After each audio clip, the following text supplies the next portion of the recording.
บอกอ๋อหรือว่าคันมักกันน่ะมีเป็นน้ำพัวเลยบ่โดยที่บ่ได้บอกพ่อแม่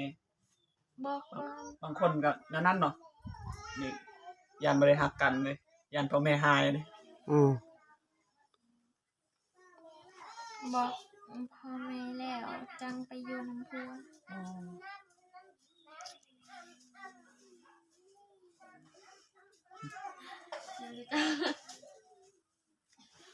บอกพ่อแม่แล้วจังอยู่นำผัวคิดแสดว่าง บางเคสนี่เขาเจ้าเวลามาลมกันแล้วมักกันบางคนก็ไปนอนป่าเนาะแต่ว่าเคสนี้เขาเจ้าแม่นมีแต่มักกันให้บอกพ่อแม่เลยมาขอเลย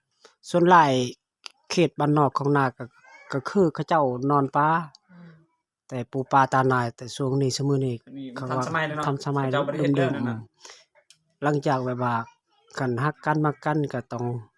สิบอกพ่อแม่ล่ะก็ให้ไปขอไปขอไปแต่งเนาะไปขอไปแต่งแล้วก็เฮ็ดของประเพณีตามใจคนเพิ่นมักสมมุติว่าเพิ่นจะให้ไปชู้ก็ไปชู้แม่นคันเพิ่นอยากอยู่นำผัวก็อยู่นำผัวแต่ว่านั่นนี่นะเฮ็ดของประเพณีของชนบทก็คือแนวนี้มันแตกต่างกับคนลาวคือเพิ่นก็ค่อยก็ยังบ่ฮู้เนาะ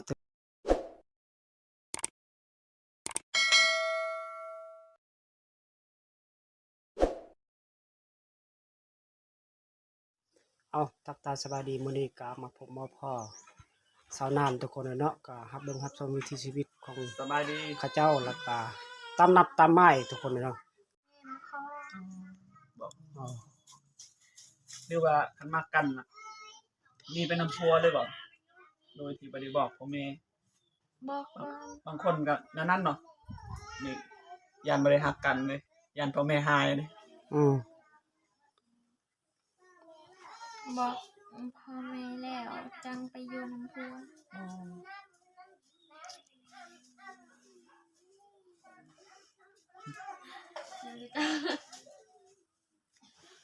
บอกพ่อแม่แล้วจังอยู่นำผัวคิดว่าบางเคสนี่เขาเจ้าเวลา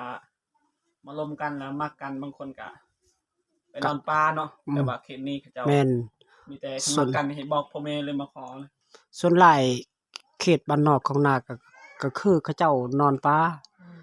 แต่ปูปลาตาหน่ายแต่ช่วงนี้ซุมื้อนี้นี่มันเขาทัน ว่าสมัยแล้วเนาะทันสมัย เขาเจ้าบ่ได้เฮ็ดแล้วนั่นน่ะหลังจากแบบว่าคันฮักกันมักกันก็ต้องสิบอกพ่อแม่ล่ะก็ให้ไปขอไปขอไปแต่งเนาะไปขอไปแต่งแล้วก็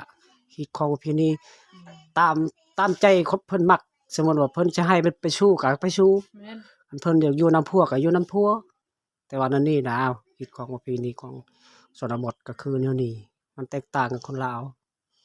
คือเพิ่นก็ค่อยก็ยังบ่ฮู้เนาะแต่ว่าบางทีก็เฮ็ดเฮือนต่างก็ได้อยู่นำพ่อแม่เลยก็ได้อ๋อฮีดแต่ว่าเรื่องการฮีดในเรื่องงัวหรือควายหรือว่าหมูก็ได้แต่ว่าเรื่องเขาจำเนี่ยบ่ฮู้เนาะสมมุติว่าข่อยอยู่นำกันฮู้ว่าข่อยเปรียบว่าข่อยนี่สิมักเจ้าข่อยอยู่แต่ว่างัวหรือว่าจะจำฮีดแต่หมูก็ได้เนาะจำมือก็ได้สมมุติว่าข่อยอยู่นำกันได้บ่แม่นข่อยเอามาเฮือนข่อยคันข่อยเอามาข่อยก็แต่งทั้งงัวทั้งควาย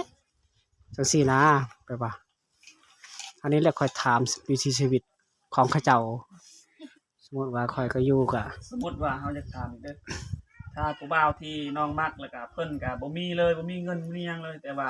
เพิ่นก็มักน้องน้องก็มักเขาเนาะอยู่ได้อยู่บ่หรือว่าต้องแต่งก่อนมาแต่งก่อนแต่งก่อนแต่งแต่เพิ่นบ่มีเงินสิเฮ็ดนั่นได้ล่ะเพิ่นบ่มีเงินเด้แต่ว่าใจเฮาก็มักเพิ่นก็มักเฮามีแต่2คนลอยทั้งนั้นเนาะสิเฮ็ดนั่นได้เฮ็ดได้บัดนี้เอาเลยเอาเลยบ่บ่เกี่ยวเลยเนาะพ่อแม่บ่ได้เกี่ยวพ่อแม่เอาเลยได้แค่นี้โอเคทุกคนเลยจะว่าง่ายก็บ่ง่ายมันขึ้นอยู่กับใจของเฮาเนาะแม่นไม่ว่าเพิ่นบ่มีก็คือเฮาบ่มีนั่นน่ะแม่นต้องเบิ่งคำตอนฮักแพงแต่ว่าก็ต้องฮักแพงกันเนาะแม่นผู้ฮักซ้ำได้แล้วก็อยากเป็นผัวเมียกันนะบ่แม่นง่ายแต่ว่าบ่ง่ายเด้เพิ่นสิได้เป็นนี่โอ้ยคันบ่ฮู้ใจบ่เอาสมมุติข่อยเขาว่าโสดแต่โสดก็โสดได้อยู่มันถึกอยู่แล้วแต่ว่าคันบ่เห็นใจผู้สาวหรือว่าบ่เห็นใจเมียแสดงว่าข่อยก็บ่เอาคือกันคะแนนข่อยโสดผู้เดียวก็แล้วไปใส่ก็ได้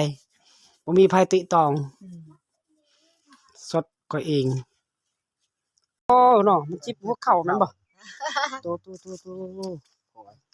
คือภูเขามันเข้าขับรถ โอ้เฒ่ามันเนาะเฒ่าเขาแบบ เบิ่งเชือกหาดหมดอันนั้น หาด ของหาดชอบเลย มันมีสาเหตุประสบการณ์คนคือโอ้เจ็บหัว แม่ เข่า กับบ้านบ่ได้วุ่นเลยไม่เท่า ไม่เท่ากับ เท่านี่ แม่น ความหักแพง แม่น เอาได้ โอ้ วุ่น หมดอัน โอ้ เป็นคิงเอ็น โอ้ นี่ละ ถึก ก็มีทั้งเบืองกันเลย อืม ดับ ลาดค่อยกะ กระทึกหินว่าพอกระทึกหินแม่นบ่ นี่บอลนี่ชะแยกกลุ่ม บอลเสยก โอ้ ชะแยกบ้านกันขาด เอาผ่าเดี๋ยวผ่าน้องตักน้ำแล้วเด้อแม่ อ่า ตักน้ำของวิถีชีวิตของเขาเจ้าหั่น น้ำเป็นก็บ่มีลูกเป็นน้ำท่าอยู่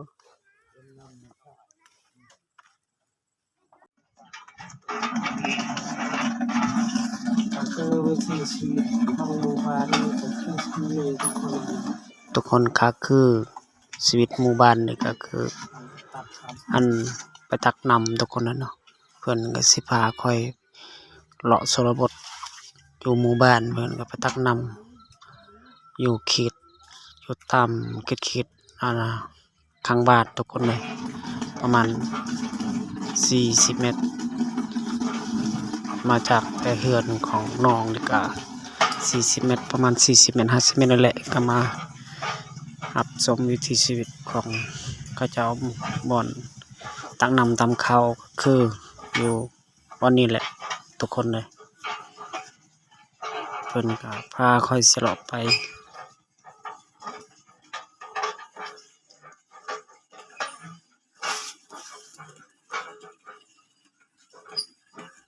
ปลาทุกคนเลยงามขนาดสาวลาวชนบทก็คืองามแหงทุกคนงามถึกใจเลย ไปอยากสนใจก็มาติดต่อนำเพิ่นเด้อนำวิถีชีวิตของออลิงชนบทก็คือมื้อนี้ก็อันถ่ายภาพบรรยากาศเก็บกับบรรยากาศของน้องนี่ก็วิถีชีวิตมีประสบการณ์ได้ละก็มันยังบ่าวสาวก็บ่เคยมีผู้ตัวตนเพิ่นว่าก็อยากได้อยู่ผัวแต่บ่มีไผสิฮักสิมักทุกคนนะแต่วิธีของน้อง ต้ ดิ องหมดบ้าน ผู้ใดก็มักผู้ใดก็ฮักก็ต้อง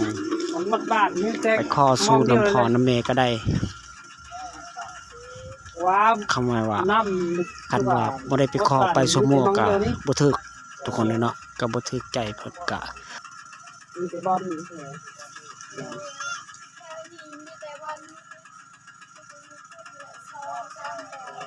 สองสามบอลโอ้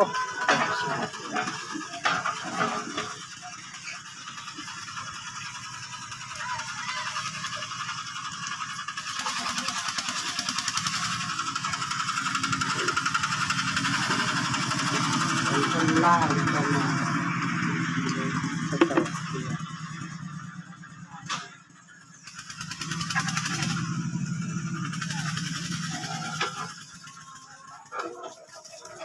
ต้องตักลายเด้อชาวนานอย่าบอกแพ้เด้อ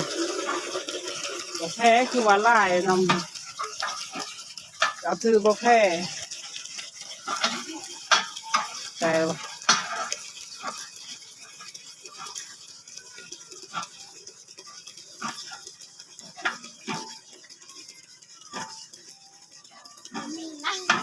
มีน้ำโอ้ยมีน้ำแต่ว่า